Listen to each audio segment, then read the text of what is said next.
السلام علیکم ورحمۃ اللہ وبرکاتہ۔ کیا حال چال ہے؟ سب ٹھیک ہے؟ آج تو ماشاءاللہ اسٹوڈنٹ نے 1 منٹ کے اندر کلاس جوائن کی ہے، بہت خوشی ہوئی ہے۔ اللہ تعالیٰ آپ سب کی لگن کو، آپ سب کے شوق کو قبول و منظور فرمائے اور اسی طرح علم حاصل کرنے کی اور علم پھیلانے کی توفیق عطا فرمائے۔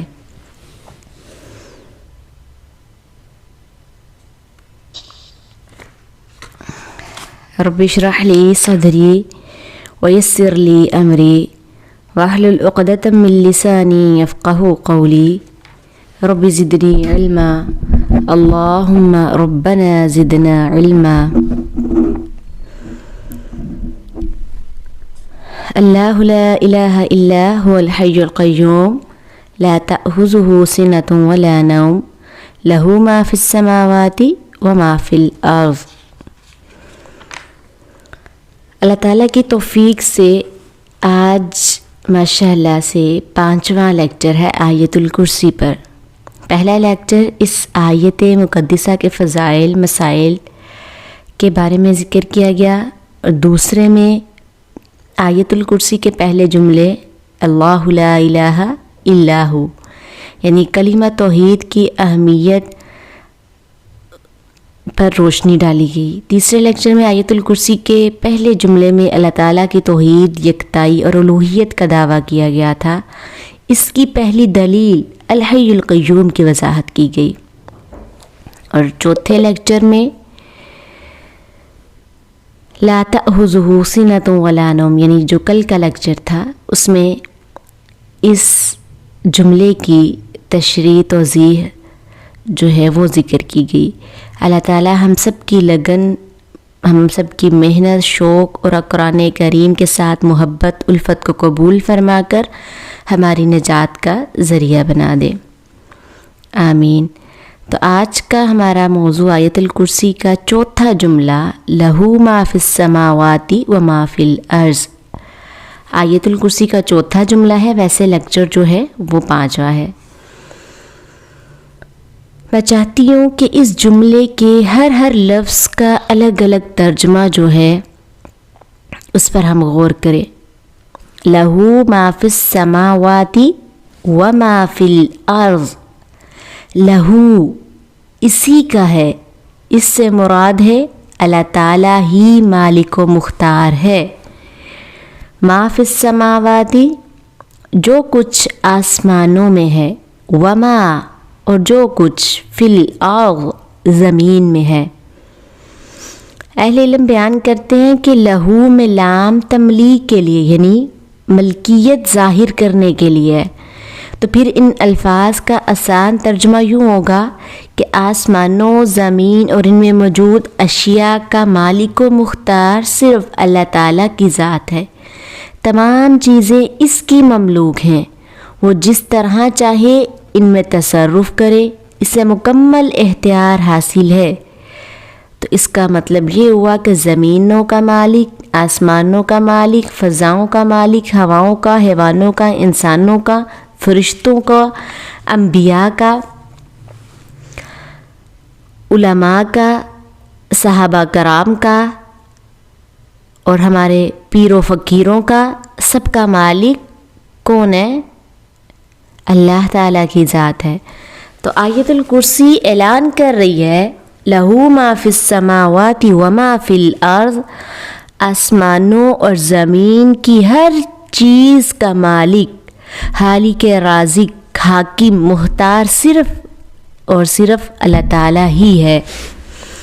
وہ بڑوں کا مالک ہے، چھوٹوں کا مالک ہے، نیکوں کا، بدکاروں کا مالک ہے، عبادت گزاروں کا مالک ہے، فرما برداروں کا مالک ہے، وہی زندوں کا مالک ہے، وہی مردوں کا مالک ہے۔ تو اب آپ دیکھیں، سوال یہ پیدا ہوتا ہے کہ زمین و آسمان اور ان کے درمیان کی ہر چیز کا مالک اکیلا اللہ تعالیٰ ہی کیوں ہے؟ تو آئیے اس سوال کا جواب قرآن پاک کی روشنی میں سمجھنے کی کوشش کرتے ہیں۔ اللہ تعالیٰ نے قرآن حکیم کی بارہا آیات میں اس بات کی وضاحت کی ہے کہ ساری کائنات کی تمام اشیاء کا خالق یعنی پیدا کرنے والا صرف میں ہوں، اور یہ حقیقی بات ہے کہ خالق کو اپنی مخلوق میں ہر قسم کے تصرف کا اختیار حاصل ہوتا ہے۔ چونکہ سارے جہان کا خالق میں ہوں، اس لیے اس جہان اور اس کی تمام اشیاء کا مالک بھی میں ہوں۔ تو قرآن پاک کی سورۃ رعد آیت نمبر 16 میں اللہ رب العزت ارشاد فرماتے ہیں قُلِ اللَّهُ خَالِقُ كُلِّ شَيْءٍ وَهُوَ الْوَاحِدُ الْقَهَّارُ۔ اے پیغمبر صلی اللہ علیہ وسلم، آپ فرمائیے کہ اللہ تعالیٰ ہی ہر چیز کا پیدا کرنے والا ہے اور وہ اکیلا ہی زبردست ہے۔ تو اس آیت نے بالوضاحت یہ بات بیان فرما دی کہ اللہ تعالیٰ خالق ہے، باقی ہر چیز مخلوق ہے۔ اللہ تعالیٰ ہی غالب ہے، باقی ہر چیز مغلوب ہے۔ اللہ تعالیٰ ہی قادر ہے، باقی ہر چیز مقدور ہے۔ اسی طرح اللہ تعالیٰ حاکم ہے، باقی ہر چیز محکوم ہے۔ اللہ تعالیٰ آمر ہے، باقی ہر چیز مامور ہے، اور اللہ تعالیٰ مالک ہے، باقی ہر چیز مملوک ہے۔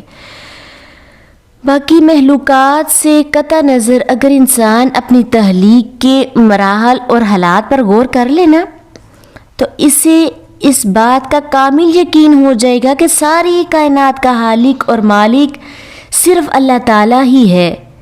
اللہ تعالیٰ نے متعدد آیات میں انسان کو دعوت دی ہے کہ وہ اپنے آپ کا مطالعہ کرے۔ کیا آپ نے کبھی اپنے آپ کا مطالعہ؟ ٹھیک ہے، ان اسلامک کتابوں کو ایک سائڈ پہ رکھے، قرآن و حدیث کے مطالعہ کو ایک سائڈ پہ رکھے۔ کبھی آپ نے اپنے آپ پر غور کیے، اپنی بناوٹ پر غور کیے؟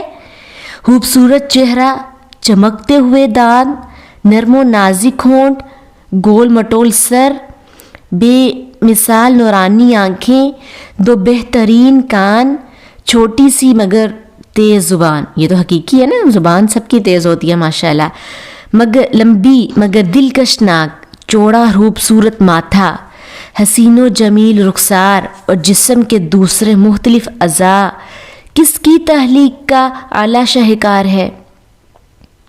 غور کیے؟ قرآن حکیم میں اللہ رب العزت فرماتے ہیں هو الذی خلقکم من تراب ثم من نطفة ثم من علقة ثم یخرجکم طفلا ثم لتبلغوا اشدکم ثم لتکونوا شیوخا ومنکم من یتوفى من قبل ولتبلغوا اجلا مسمى ولعلکم تعقلون هو الذی یحیی ویمیت فَإِذَا قَضَى أَمْرًا فَإِنَّمَا يَقُولُ لَهُ كُن فَيَكُونُ۔ سورۃ مومن آیت نمبر 67 تا 68 ہے۔ کیا فرما رہے اس میں اللہ رب العزت کہ خالق وہی تو ہے جس نے تم کو مٹی سے، پھر نطفے سے، پھر خون کے لوتھڑے سے پیدا فرمایا، پھر اس نے تمہیں بچہ بنا کر نکالا، پھر تمہاری پرورش کی تاکہ تم اپنی جوانی کو پہنچو، پھر تمہیں زندہ رکھا تاکہ تم بوڑھے ہو جاؤ، اور تم میں سے بعض تو پہلے ہی فوت ہو جاتے ہیں، اور یہ سارا نظام اس لیے ہے تاکہ مقرر میعاد تک پہنچ جاؤ، اور تاکہ تم سمجھ سکو وہی زندگی بخشتا ہے اور وہی مارتا ہے۔ پس جب وہ کسی کام کا فیصلہ فرماتا ہے تو اسے صرف اتنا کہتا ہے ہو جاتا، وہ کام ہو جاتا ہے۔ اب اللہ تعالیٰ کی کتاب قرآن پاک میں 18ویں پارے میں اللہ تعالیٰ اپنی اس تخلیقی قدرت اور انسان کے تخلیقی مراحل کو مزید وضاحت سے فرماتے ہیں وَلَقَدْ خَلَقْنَا الْإِنسَانَ مِنْ سُلَالَةٍ مِّن طِينٍ، اور ہم نے انسان کو مٹی کے خلاصے سے پیدا فرمایا۔ ثُمَّ جَعَلْنَاهُ نُطْفَةً فِي قَرَارٍ مَّكِينٍ، پھر ہم نے اسے ایک محفوظ مقام میں نطفہ بنا کر رکھا۔ ثُمَّ خَلَقْنَا النُّطْفَةَ عَلَقَةً، پھر ہم نے نطفہ کو خون کا لوتھڑا بنایا۔ فَخَلَقْنَا الْعَلَقَةَ مُضْغَةً، پھر ہم نے لوتھڑے کو بوٹی بنایا۔ فَخَلَقْنَا الْمُضْغَةَ عِظَامًا، پھر ہم نے بوٹی کو ہڈیاں بنایا۔ فَكَسَوْنَا الْعِظَامَ لَحْمًا، پھر ہم نے ہڈیوں پر گوشت چڑھایا۔ ثُمَّ أَنشَأْنَاهُ خَلْقًا آخَرَ، پھر ہم نے اسے اور ہی مخلوق بنا کر پیدا فرما دیا۔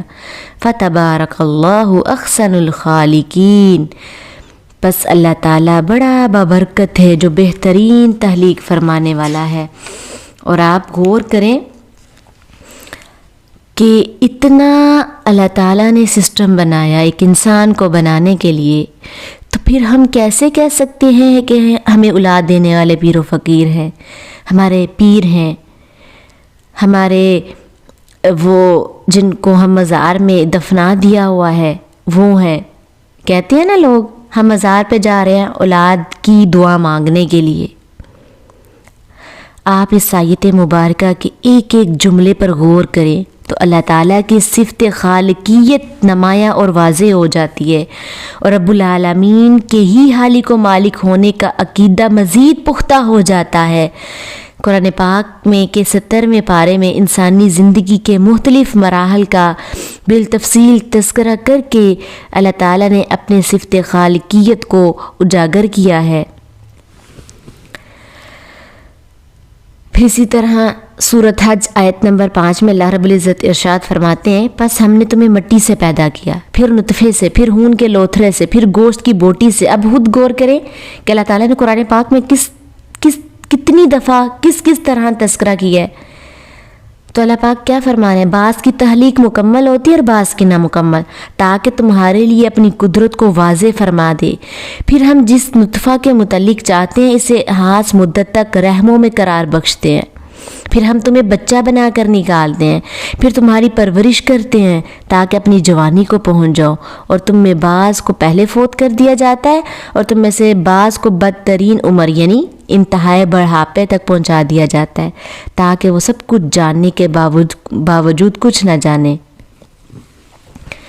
اب دیکھیں چونکہ انسانوں سمیت آسمانوں اور زمین کی ہر چیز کا خالق اللہ تعالیٰ ہے، لہذا تمام مخلوقات کا مالک بھی اللہ تعالیٰ ہے. لہو ما فی السماوات و ما فی الارض، آسمانوں اور زمین کی تمام اشیاء کا مالک وہی ہے.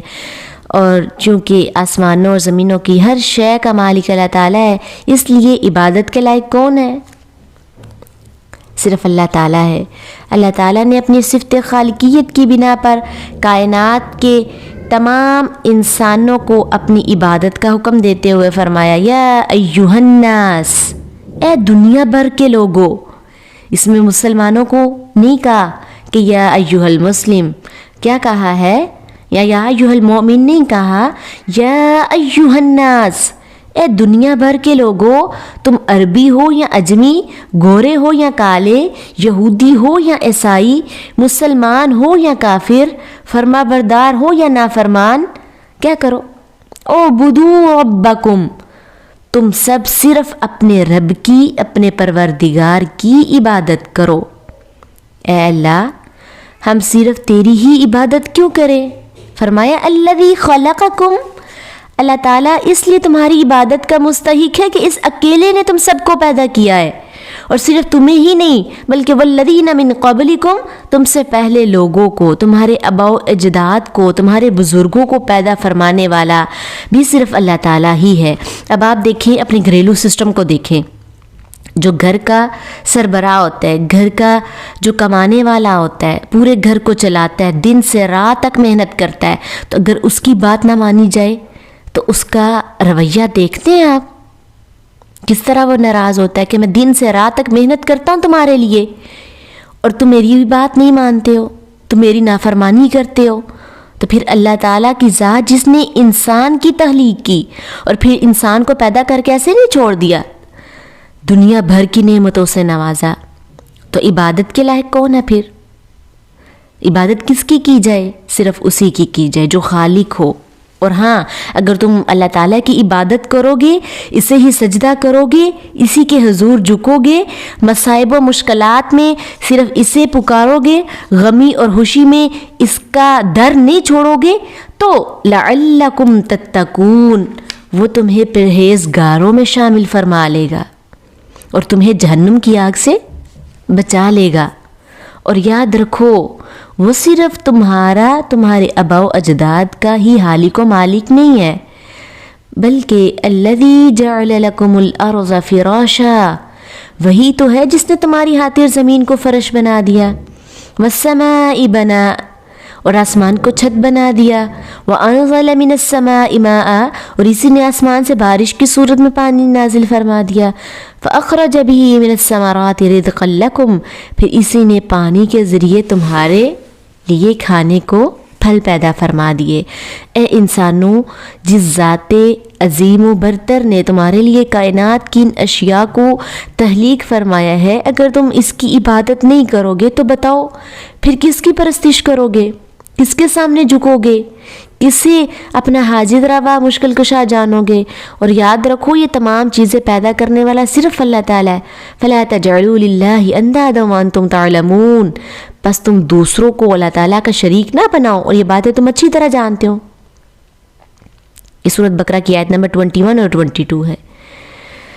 اللہ تعالیٰ نے اپنی آخری کتاب کے 21ویں پارے میں اپنی چند حیران کن تخلیقات کا ذکر کر کے دنیا بھر کے مشرکین کو چیلنج دیا ہے کہ جنہیں تم معبود مانتے ہو، مسجود جانتے ہو، جن کے نام کی تم نظریں دیتے ہو، نیازیں پکاتے ہو، چڑھاوے چڑھاتے ہو، مشکلات کے وقت دور و نزدیک سے پکارتے ہو اور الہی اختیارات کا مالک جو ہے ان کو گردانتے ہو، ذرا مجھے دکھاؤ تو صحیح کہ کائنات کی وسعتوں میں انہوں نے کون سی چیز کو پیدا کیا ہے. جب وہ کسی چیز کے خالق نہیں ہے تو غیر خالقوں کو معبود و مسجود بنا لینا ضلالت، گمراہی اور شرک نہیں تو اور کیا ہے؟ صرف قرآنی الفاظ اور ترجمہ خلق السماوات بغیر عمد ترونہا، اس پر غور کریں. اس آیت میں اللہ تعالیٰ نے آسمانوں کو بغیر ستونوں کے پیدا فرمایا جیسا کہ تم اپنی آنکھوں سے دیکھ رہے ہو. وَأَلْقَى فِي الْأَرْضِ رَوَاسِيَ اور زمین میں پہاڑوں کو رکھ دیا. أَن تَمِيدَ بِكُمْ تاکہ زمین تمہیں جنبش نہ دے سکے. بَثَّ فِيهَا مِن كُلِّ دَابَّةٍ اور اس نے زمین میں ہر طرح کے جانوروں کو پھیلا دیا. وَأَنزَلْنَا مِنَ السَّمَاءِ مَاءً اور ہم نے آسمان سے پانی برسایا. فَأَنبَتْنَا فِيهَا مِن كُلِّ زَوْجٍ كَرِيمٍ پس ہم نے زمین سے ہر قسم کے عمدہ اجناس اگا دیے. اب دیکھیے اگلی آیت کے الفاظ خصوصی توجہ کیجئے کہ اللہ تعالیٰ اپنی ان بے مثال تخلیقات کا ذکر کرنے کے بعد بڑے زوردار الفاظ میں فرماتے ہیں خاذا خلق اللہ، یہ تو اللہ تعالیٰ کی تخلیق ہے. فَأَرُونِي مَاذَا خَلَقَ الَّذِينَ مِن دُونِي پس اب مجھے دکھاؤ کہ اللہ تعالیٰ کے سوا دوسرے جسے تم الہ مانتے ہو انہوں نے کیا تخلیق کیا ہے. یعنی جن کی تم عبادت کرتے ہو، جنہیں تم مدد کے لیے پکارتے ہو، جن پر تم چڑھاوے چڑھاتے ہو، جن پر تم نیازیں بناتے ہو، جن غیر اللہ کا تم نام لے کر قربانیاں کرتے ہو، مجھے بتلاؤ کہ انہوں نے آسمان و زمین میں سے کون سی چیز کو پیدا کیا؟ کیا سورج کو بنایا ہے؟ کیا چاند کو بنایا ہے؟ کیا ایک ستارے کو بنایا ہے؟ کوئی ایک شے تو دکھاؤ جو تمہارے معبودوں کی تخلیق ہو. جب کوئی غیر اللہ کی کوئی بھی تخلیق پیش نہ کر سکا اور قیامت تک نہیں کر سکے گا تو اللہ تعالیٰ نے خود ہی فیصلہ فرما دیا بَلِ الظَّالِمُونَ فِي ضَلَالٍ مُبِينٍ بلکہ یہ ظالم یعنی مشرک صریح گمراہی میں مبتلا ہے. آیت الکرسی کے الفاظ جو ہیں یہی اعلان کر رہے ہیں کہ لہو ما فی السماوات و ما فی الارض آسمانوں کی بلندیوں اور زمین کی پستیوں میں جو کچھ ہے سب کا مالک اللہ تعالیٰ ہے.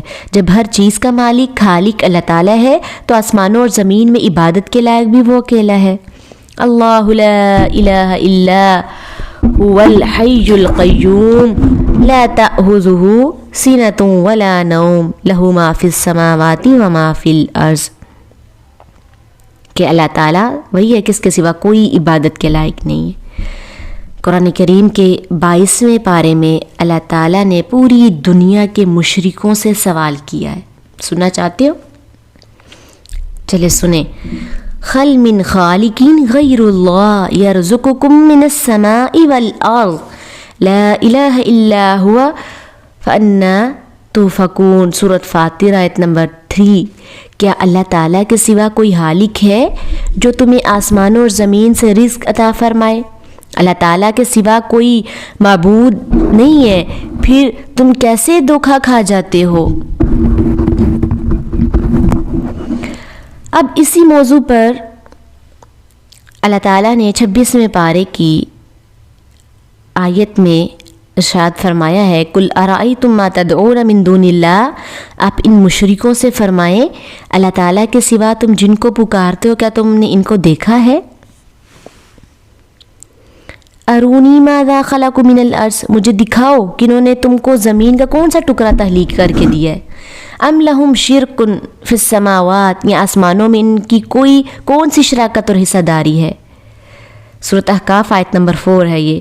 جب تمہارے یہ معبود کچھ بنانے کی طاقت نہیں رکھتے اور زمین و آسمان کی تخلیق اور کارخانہ قدرت کے نظام میں ان کا کوئی بھی حصہ نہیں ہے، تو تم ان کی عبادت کیوں کرتے ہو؟ انہیں حاجت روا مشکل کشا کیوں گردانتے ہو؟ تم اسی کو اپنا معبود کیوں جانتے ہو جس کے قبضہ قدرت میں سارا جہان اور اس کے اختیارات کی وسعت کا عالم یہ ہے کہ لہو ما فی السماوات و ما فی الارض، آسمان اور زمین اور اس کے درمیان کی تمام اشیاء کا مالک وہی ہے۔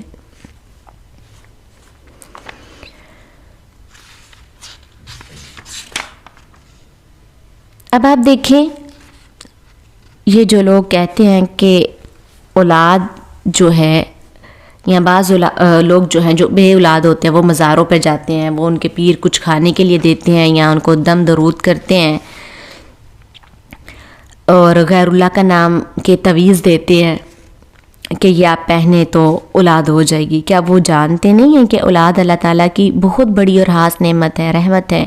نیک اولاد والدین کے لیے دنیا میں عزت و شہرت کا باعث اور آخرت کے لیے صدقہ جاریہ ہے۔ بڑے اولوالعزم انبیاء برگزیدہ رسولوں نے دربار الہی میں اولاد کے لیے دعائیں التجائیں اور صدائیں کی ہیں کہ ابھی ان کی ہسٹری میں پڑھا وہ کسی پیر فقیر کے پاس گئے ہیں۔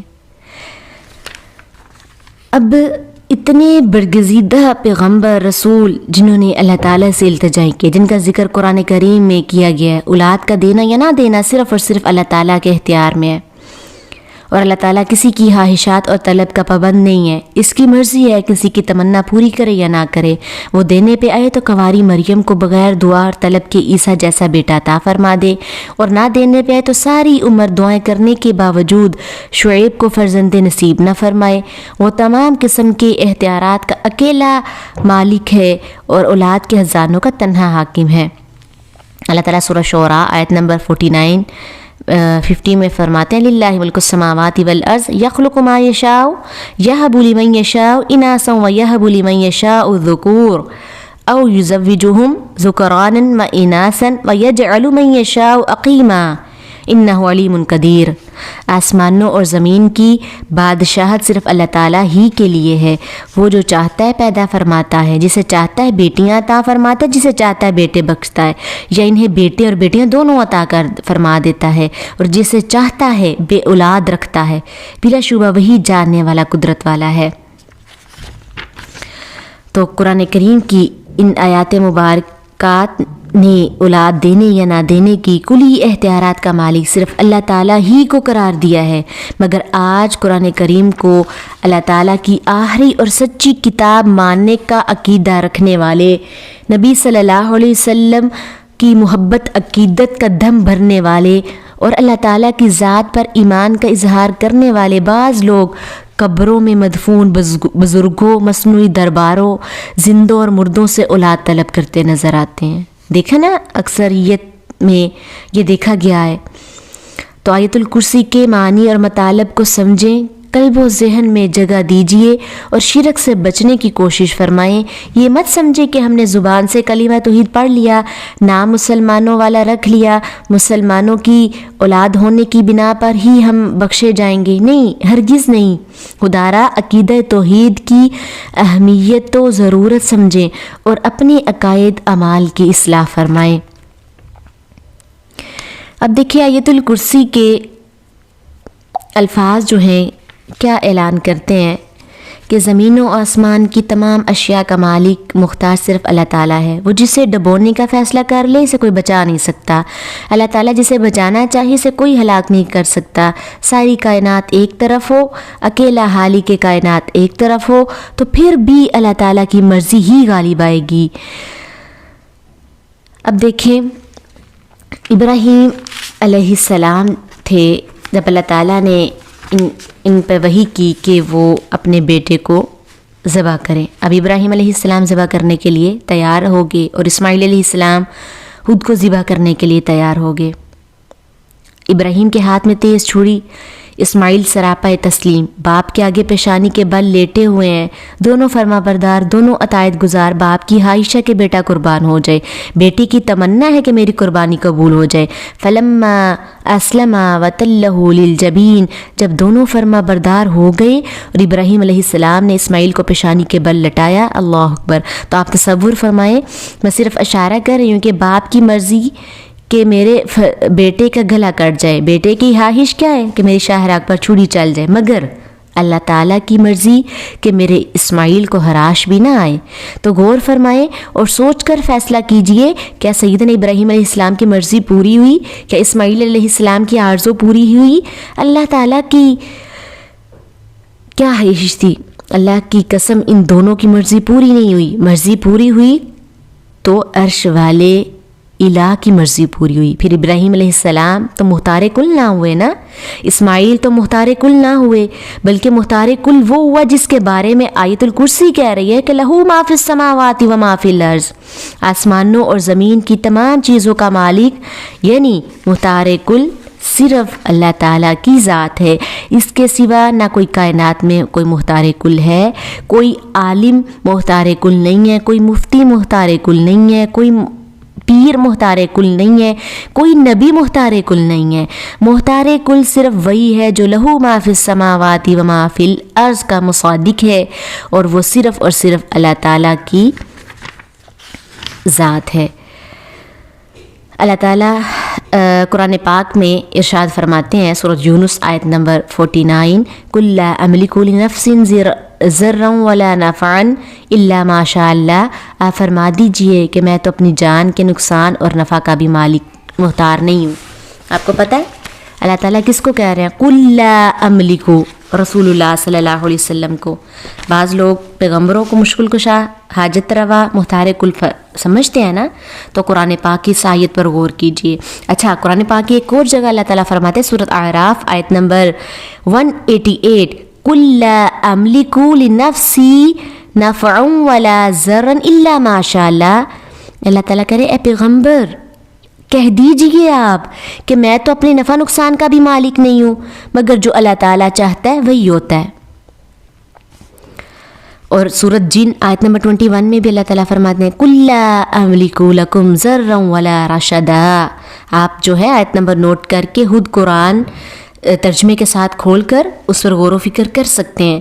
کیا کہہ رہے ہیں اللہ تعالیٰ؟ قُل لا أملك لكم ضرا ولا رشدا، اے نبی، اے رسول صلی اللہ علیہ وسلم، اب کہہ دیجئے کہ مجھے تمہارے کسی نفع نقصان کا اختیار حاصل نہیں ہے۔ یہ ان مشرکوں کے منہ پہ جواب ہے۔ تو مختار کل اور مالک حقیقی صرف اللہ تعالیٰ ہے، جس کے متعلق آیت الکرسی کے الفاظ ہے لہو ما فی السماوات و ما فی الارض۔ اللہ تعالیٰ ہم سب کو عقیدہ توحید پر استقامت نصیب فرمائے، آمین۔ وآخر الدعوانا ان الحمد للہ رب العالمین۔ السلام علیکم۔